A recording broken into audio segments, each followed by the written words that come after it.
Today I'm going to share with you an English expression with Urdu meaning that is too many cooks spoil the broth. यानी कि if too many people are involved in a process it won't be success. यानी जब बहुत सारे लोग किसी काम में शामिल हो जाएं, किसी मशवरे में शामिल हो जाएं, किसी प्रोसेस में शामिल हो जाएं तो वो कामयाब नहीं होता, वो मंसूबा वो काम नाकाम हो जाता है। क्योंकि जब बहुत सारे लोग एक काम में शामिल होते हैं, सबकी डिफरेंट ओपिनियंस होती हैं, सबके डिफरेंट एडवाइसेस होती हैं और इस बिहाफ पर किसी एक पॉइंट पर कंसंट्रेट नहीं हो पाता, किसी एक पॉइंट पर सब लोग इत्तेफाक नहीं कर पाते और नतीजा क्या निकलता है, वो मंसूबा वो काम नाकाम हो जाता है। जब ऐसी सिचुएशन या सिनेरियो होती है तो फिर इंग्लिश का ये एक्सप्रेशन यूज़ किया जाता है too many cooks can spoil the broth, कि बहुत सारे लोगों का एक साथ शामिल होना किसी काम में उस काम को तबाह कर सकता है, उस काम को अनसक्सेसफुल बना सकता है। For example, leave me alone, I want to solve this problem myself, too many cooks can spoil the broth. मुझे अकेला छोड़ दें, मैं इस मसले को खुद हल करना चाहता हूँ, बहुत सारे लोग इस काम को तबाह कर सकते हैं। मीन्स अब वो जो प्रॉब्लम सॉल्व कर रहा है उस पर डिफरेंट ओपिनियंस, डिफरेंट लोगों की राय उसे डिस्टर्ब कर रही है एंड ही थिंक्स कि if different people get engage in this work it can not be successful.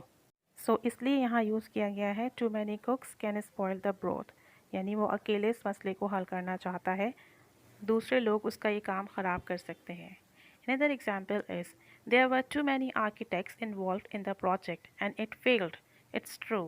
Too many cooks spoil the broth. इस मंसूबे में बहुत सारे मेमार शामिल हैं, आर्किटेक्चर शामिल हैं और ये नाकाम हो गया। ये सच है, बहुत सारे लोगों का शामिल होना काम को ख़राब कर सकता है।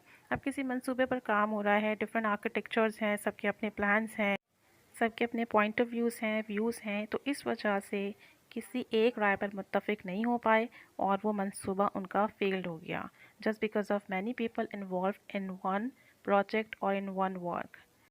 Number 3 example is all family members were telling Ali that how to write a good essay, but he didn't understand a single point. It's true that too many cooks spoil the broth.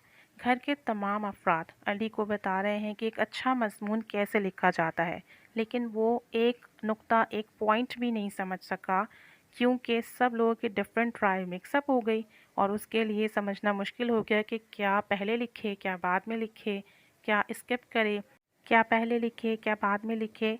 तो इसी वजह से वो ये समझ ही नहीं सका कि एक अच्छा ऐसे कैसे लिखा जाता है, कैसे स्टार्ट किया जाता है, कैसे एंड किया जाता है, क्योंकि बहुत सारे लोगों का एक ही काम में शामिल हो जाना, एक ही मंसूबे पर काम करना उस काम को ख़राब कर सकता है, उस काम को अनसक्सेसफुल बना सकता है। सो रिमेंबर ऑलवेज़, हमेशा उन लोगों को अपने काम में इन्वॉल्व कीजिए जो आपकी फील्ड से रिलेटेड हो या जो आपके काम को बेहतर समझते हों, and try to avoid too many people to engage in a single work, so the work can be spoiled. So too many cooks spoil the broth.